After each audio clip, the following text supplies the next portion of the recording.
अस्सलामुअलैकुम नाज़रीन, मैं मोहम्मद असलम हुसैन सियासत की खबरों में आप सबका इस्तकबाल करता हूँ। आज 18 जुलाई 2025 है। इस्लामिक तारीख के हिसाब से आज 22 मुहर्रम 1447 हिजरी है। पेश है आज की कुछ अहम खबरें।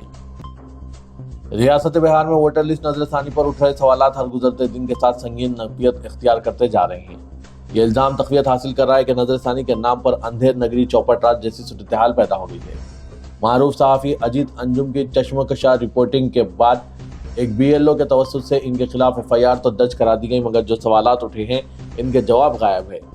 अजीत अंजुम ने एक और वीडियो शेयर किया है जिससे इस इल्ज़ाम को तक़वियत मिलती है कि बीएलओ घर घर जाकर फॉर्म भरवाने के बजाय खुद फॉर्म भरकर इन पर वोटर के फर्जी दस्तखत करके अपलोड कर रहे हैं। दूसरी तरफ भास्कर की एक रिपोर्ट में ये इल्ज़ाम आयद किया गया है कि कुछ इलाकों में वोटर्स से इनकी चौथी पीढ़ी तक के दस्तावेजात मांगे जा रहे हैं।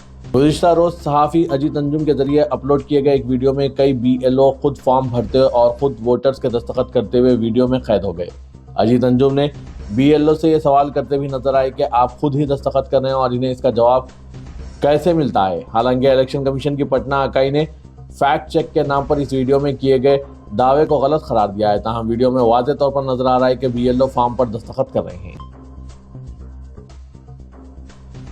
आज के इस खबरनामे को नूरानी लिबास की जानिब से स्पॉन्सर किया जा रहा है। नूरानी लिबास ने मॉनसून स्पेशल ऑफर के तहत 30% डिस्काउंट के साथ अपने ग्राहकों को राग़िब कर रहा है, तो मॉनसून स्पेशल ऑफर में ज़रूर खरीदारी कीजिए 30% डिस्काउंट के साथ।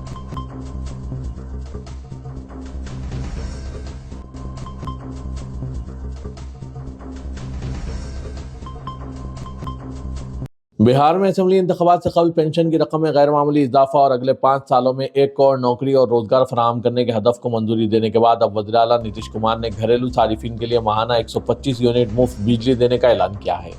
वज़ीर आला ने आज खुद ही सोशल मीडिया प्लेटफॉर्म एक्स पर इसका ऐलान किया। इसका इतलाक जुलाई के बिजली बिल से हो जाएगा। नीतीश हुकूमत के इस फैसले से रियासत के कम अज कम 1 करोड़ 63 लाख खानदानों को फायदा पहुंचेगा।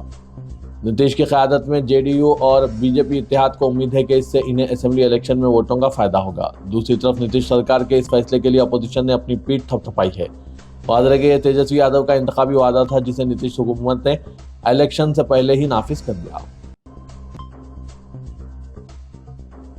साल 2020 में कोविड-19 के दौरान लॉकडाउन की वजह से दिल्ली में तबलीगी जमात के मरकज में फंस गए अफराद पर कोरोना फैलाने का इल्जाम आयद करके दर्ज की गई 16 एफआईआर में माखूज 70 अफराद को 5 साल बाद बिलाखिर राहत मिल गई है। दिल्ली हाईकोर्ट ने इन पर आयद किए गए तमाम इल्जाम खारिज कर दिए हैं। इनके खिलाफ मुकदमा खत्म हो गया। इनमें से कुछ मामला में चार्जशीट भी दाखिल कर दी गई थी, ताहम हाईकोर्ट के फैसले से वो भी कालादम करार पाई है। तफसीली फैसला अभी जारी नहीं हुआ है, ताहम जस्टिस नैना बंसल कृष्णा ने खुली अदालत में ज़बानी फैसला सुनाते हुए ऐलान किया कि मुलजिमीन के खिलाफ तमाम कार्रवाइयों को मनसूख किया जाता है। वाज़ेह कि पुलिस ने तबलीगी जमात के इन अराकीन पर मुल्क में साजिशन कोरोना फैलाने का इल्ज़ाम आयद किया था और मीडिया ने इसकी बुनियाद पर मुसलमानों के खिलाफ नफरत अंगेज मुहिम छेड़ दी थी। वक्फ तरमीमी एक्ट के खिलाफ पिटीशन सुप्रीम कोर्ट में ज़ेर समाअत है। अदालत ने मुतनाज़ा कानून के निफाज पर जज़वी रोक भी लगा दी है, मगर हुकूमत इसे नाफिज करने पर आमदा है और अब वक्फ बोर्ड के तवस्सुत से वक्फ इमलाक के मुतवलियान पर दबाव डाला जा रहा है कि वो अपनी इमलाक को नए कानून के तहत बनने वाले उम्मीद पोर्टल पर रजिस्टर करें। वाज़ेह के पर्सनल लॉ बोर्ड ने अपील की है कि जब तक अदालत का फैसला नहीं आ जाता उम्मीद पोर्टल पर वक्फ इमलाक के रजिस्ट्रेशन से गुरेज किया जाए। ताहम महाराष्ट्र वक्फ बोर्ड ने एक सर्कुलर जारी करके वक्फ इमलाक के मुतवलियान पर रजिस्ट्रेशन का दबाव डालना शुरू कर दिया है। सर्कुलर में कहा गया है कि उम्मीद पोर्टल पर तमाम वक्फ ट्रस्ट अपनी तफसीलात जमा कराएं। मुतनबा किया कि ये काम ट्रस्टीज को 6 माह के अंदर करना है। अगर इस मुद्दत में ना किया गया तो फिर इन्हें वक्फ ट्रिब्यूनल में जाना होगा और वहाँ ये साबित करना होगा कि ये मिल्कियत वक्फ की है, तभी पोर्टल में रजिस्ट्रेशन हो सकेगा। दूसरी तरफ वक्फ बोर्ड के ऑफिसर फैयाज पठान से मीडिया के राब्ता कायम करने पर किसी किस्म के दबाव से इनकार किया। एक तरफ सावन के महीना और कांवड़ यात्रा की आड़ में मटन मछली की दुकानें और मुसलमानों के होटल बंद कराए जा रहे हैं, तो दूसरी तरफ मोदी हुकूमत के जरिए लल्लन सिंह बिहार के लखीसराय मुंगेर जिले के रुकने पार्लियामेंट व मरकजी वजीर नरेंद्र सिंह ने एक मटन यानी गोश्त की पार्टी की मेजबानी की है। जेडीयू के कारकुनों ने भी मटन पार्टी का भरपूर लुत्फ उठाया। लल्लन सिंह मुंगेर से जेडीयू के मेंबर पार्लियामेंट है और उन्होंने लखीसराय के सूर्यागढ़ में एक मटन पार्टी की मेजबानी की। दरअसल सूर्यागढ़ इलाका मुंगेर के लल्लन सिंह जिले का एक हिस्सा है, इसलिए यह मटन पार्टी अहम हो जाती है। इस मटन पार्टी में जेडीयू के कारकुनों यानी हामियों की बड़ी तादाद ने शिरकत की। मटन पार्टी में कोई मसला नहीं, लेकिन सावन के मुकद्दस महीने में मटन पार्टी ने नया तनाज़ा खड़ा कर दिया है। इस पर बीजेपी के किसी लीडर ने कुछ नहीं कहा। हत्या के वज़ीर-ए-आज़म नरेंद्र मोदी भी खामोश है। जबकि वहीं एक जलसे से खिताब करते हुए मोदी ने इल्ज़ाम लगाया था कि सावन के महीने में एक सजा याफ्ता मुजरिम जो फिलहाल जमानत पर है वो मटन पार्टी कर रहे हैं, हिंदुओं के जज्बात मजरू कर रहे हैं। इसी तरह राहुल भी मटन पार्टी करते हैं। इन लोगों को हिंदुओं के जज्बात मजरू करने में मजा आता है। वज़ीर-ए-आज़म मोदी ने यह भी कहा था कि कानून किसी को भी कुछ भी खाने से नहीं रोकता, मोदी भी नहीं रोकता, लेकिन जानबूझकर ये लोग सावन के महीने में मटन मछली खाकर हिंदुओं के जज्बात को ठेस पहुंचाने का काम करते हैं। बताया जा रहा है कि लल्लन सिंह की मटन पार्टी में बोटी ना मिलने पर भी हंगामा हुआ और खाने वालों ने लल्लन सिंह को कहा कि ये एक पार्टी नहीं संभाल सकते, लोगों को पेट भर खाना नहीं दे सकते तो बिहार क्या चलाएंगे। बताया जाता है कि लल्लन सिंह की मटन पार्टी में पर पूरा गोदी मीडिया भी खामोश तमाशाई बना हुआ है। लल्लन सिंह के साथ एक और मरकजी वजीर थे, वो भी घूम घूम कर मटन खा रहे थे। वक्फ बोर्ड के सर्कुलर और रजिस्ट्रेशन के लिए दबाव पर all India Muslim personal law board के तर्जुमान कासिम रसूल इलियास ने मीडिया को बताया कि पर्सनल लॉ बोर्ड उम्मीद पोर्टल पर रजिस्ट्रेशन पर रोक लगवाने के लिए जल्द ही सुप्रीम कोर्ट में पिटीशन दाखिल करेगा। इनका यह भी कहना था कि असल में हुकूमत चाहती है कि ट्रस्टियान वक्फ इमलाक का रजिस्ट्रेशन करा ले ताकि वो अदालत में ये कह सकें कि मुसलमान तो वक्फ तरमीमी एक्ट को कबूल कर रहे हैं। उन्होंने बताया कि रजिस्ट्रेशन में बिल मकसद ऐसी मुश्किल शर्तें और शराइत रखी गई है कि वक्फ इमलाक का रजिस्ट्रेशन मुमकिन ही ना हो। साबिक रुकन पार्लियामेंट इम्तियाज जलील ने इदा किया है कि शिवसेना के रुकन पार्लियामेंट संदीपिन के ड्राइवर को हैदराबाद के सालारजंग खानदान के एक वारिस की जानिब से तोहफे में दी गई मिल्कियत पर स्टैंप ड्यूटी की मद में महाराष्ट्र हुकूमत को 6 करोड़ 18 लाख रुपए का नुकसान हुआ है।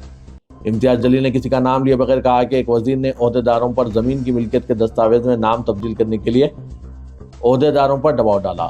सहाफियों से बात करते हुए साबिक रुकन पार्लियामेंट ने इस मामले की आला सतही तहकीकात का मुतालबा किया। रुकन पार्लियामेंट संदीपिन छत्रपति शामबाजी नगर लोकसभा सीट की नुमाइंदगी करते हैं। इनके फैमिली ड्राइवर जावेद शेख ने इदा किया है कि हैदराबाद के सालारजंग खानदान के एक वारिस ने इसे फरवरी 2023 में बहनामा के जरिए छत्रपति शामबाजी नगर जिले में 3 एकड़ का एक प्लॉट दिया जिसकी कदर 150 करोड़ रुपए से जायद है। पुलिस की मुआशी जराइम शाख ड्राइवर के दावे की तहकीकात कर रही है। मराठवाड़ा इलाका जहां छत्रपति शामबाजी नगर वाक़ है साबिका रियासत हैदराबाद का हिस्सा था। सालारजंग ने 1850 से 3 नवों तक हैदराबाद के निज़ामों के दीवान की हैसियत से खिदमत अंजाम दी थी। इम्तियाज जलील ने कहा कि रुकन पार्लियामेंट के ड्राइवर को जो ज़मीन मिली है इसकी कीमत 36,190 फी मुरब्बा मीटर है। तकरीबन 8.5 एकड़ पर मुश्तमिल इस जमीन की कीमत सरकारी रेट के हिसाब से 120 करोड़ रुपए है। उन्होंने इल्ज़ाम लगाया कि फीकस 500 रुपए के 2 बॉन्ड पेपर्स के जरिए जमीन मुंतकिल की गई जिसे रुकन पार्लियामेंट के 2 करीबी इत्तेहादियों ने खरीदा जो मुसलमान नहीं है। एनफोर्समेंट डायरेक्टरेट ने मनी लॉन्ड्रिंग केस में कांग्रेस रुकन पार्लियामेंट प्रियंका गांधी वड्रा के शौहर और बिजनेसमैन रॉबर्ट वड्रा के खिलाफ चार्जशीट दाखिल कर दी है। इसमें कई दूसरे अफराद और कंपनियों के नाम भी शामिल है।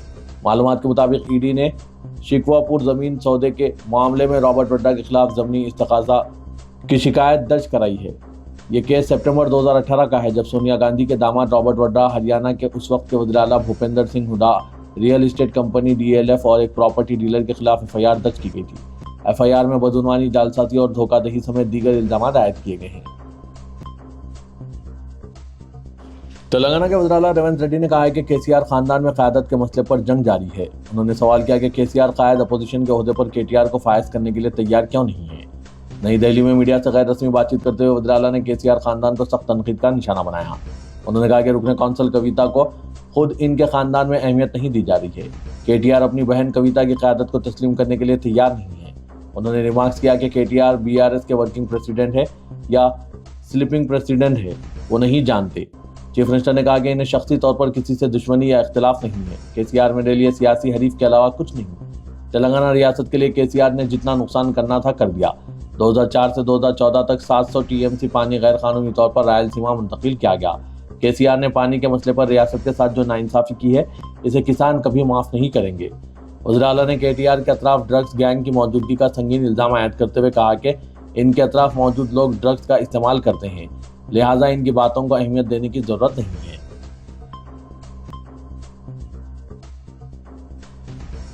शहर हैदराबाद में 23,000 नए राशन कार्ड जारी करने महकमा सिविल सप्लाईज के हुक्काम से तैयारियां जारी है।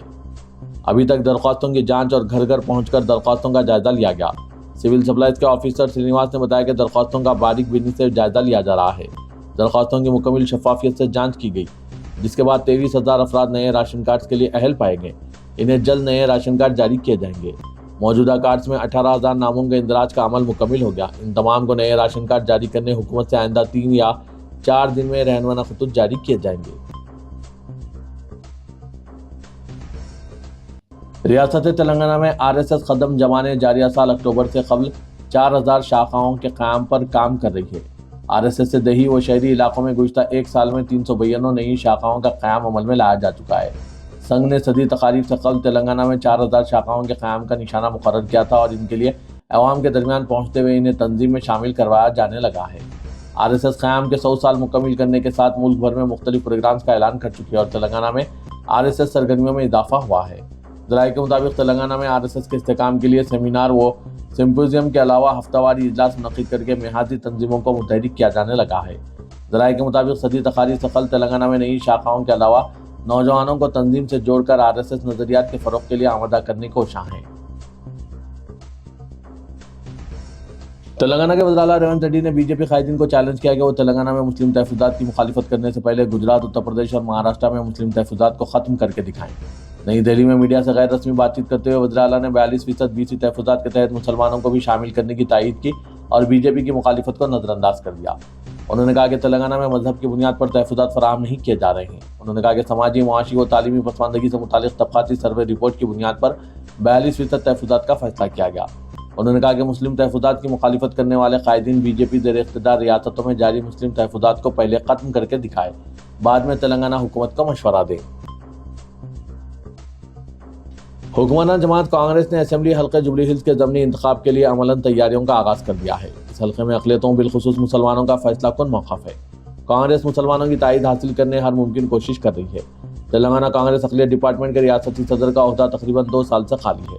तेलंगाना प्रदेश कमेटी अक़लियती डिपार्टमेंट सदर नशीन ओहदे के साथ रियासती कमेटी तश्कील देने सरगर्म मुशावरत कर रही है। वाज़ेह के असेंबली हल्के जुबली हिल्स में 1 लाख से ज़्यादा मुस्लिम वोट है। जुमला वोटों में मुसलमानों के वोटों का तनासुब 33% है। असेंबली हल्के कंटोनमेंट के ज़मनी इंतखाब में कामयाबी पाने वाली कांग्रेस जुबली हिल्स ज़मनी इंतखाब के लिए पुरजोश है। चीफ मिनिस्टर रेवंत रेड्डी ने इस हल्के से कांग्रेस को उम्मीदवार की कामयाबी के लिए वक़ार का मसला बना लिया है। पार्टी इजलास में उन्होंने पार्टी के तमाम कायदीन को सिर्फ कामयाबी का निशाना मुख्तस करके काम करने का मशवरा दिया है। तेलंगाना भर में 22 जुलाई तक मूसलाधार बारिश की पेशकशी करके महकमा मौसमियात ने ऑरेंज अलर्ट जारी किया और कहा कि 22 जुलाई तक तेलंगाना के तमाम अजला बशमूल हैदराबाद में मूसलाधार बारिश का सिलसिला जारी रहेगा। महकमा मौसमियात की पेशकशी में कहा गया कि तेलंगाना के 4 अजला नलगुंडा, सूर्यापेट, नागर कर्नूल और वनपर्ती में इंतहाई शदीद बारिश हो सकती है। महकमे ने कहा कि तेलंगाना के बेशतर तमाम अजला में बारिशों का सिलसिला शुरू होगा, जो कि गुज़श्ता 10 दिन से जारी खुश्क मौसम का खात्मा होगा। बताया जा रहा है कि हैदराबाद, सिकंदराबाद, मलकाजगिरी, मेडचल, रंगारेड्डी, राजेंद्र नगर में भी मूसलाधार बारिश का इम्कान है। माहिरीन के मुताबिक तेलंगाना के आसमान पर घने बादल तैयार हो रहे हैं, जिनके 2 दिन तक बरसने का इम्कान है। मौसम बारह के दौरान नाकाफी बारिश और दर्जे हरारत में इजाफे के बाद अब माहिरीन का कहना है कि मुसलसिल बारिश के साथ शहर और रियासत में दर्जे हरारत में कमी आएगी और सर्द हवाएं चलने का इम्कान है। चीफ मिनिस्टर तेलंगाना रेवंत रेड्डी ने मरकजी वजीर इंफॉर्मेशन टेक्नोलॉजी अश्विनी वैष्णव से दरख्वास्त की है कि तेलंगाना में सेमीकंडक्टर प्रोजेक्ट को फौरी मंजूरी दी जाए। उन्होंने कहा कि रियासत में आलमी मियार का बुनियादी ढांचा इख्तिरात के लिए मौजूद माहौल और तहकीक व तरक्की के मराकज़ मौजूद हैं, इसलिए मुजवज़ा advance systems in package technologies project और micro LED display fab project की मंजूरी दी जानी चाहिए। आज चीफ मिनिस्टर रेवंत रेड्डी, रियासती वजीर IT श्रीधर बाबू और वजीर आपाशी उत्तम कुमार रेड्डी ने रेल भवन में मरकजी वजीर अश्विनी वैष्णव से मुलाकात की। इस मौके पर चीफ मिनिस्टर ने रंगारेड्डी जिले के मुचल्ला में हाईटेक इलेक्ट्रॉनिक्स पार्क के क़याम के लिए EMC 2 स्कीम के तहत तेलंगाना की दरख्वास्त इन्हें पेश की। उन्होंने वजीर मौसूफ से रीजनल रिंग रोड के करीब नया इलेक्ट्रॉनिक्स मैन्युफैक्चरिंग पार्क कायम करने की भी ख्वाहिश की, जिस पर मरकजी वजीर ने मुस्बित रद्दअमल दिया है। हैदराबाद क्रिकेट एसोसिएशन में धांधलियों का मामला अब महकमा पुलिस को भी घेरने लगा है। ताज़ा कार्रवाई में इंस्पेक्टर पुलिस को मुअत्तल कर दिया गया।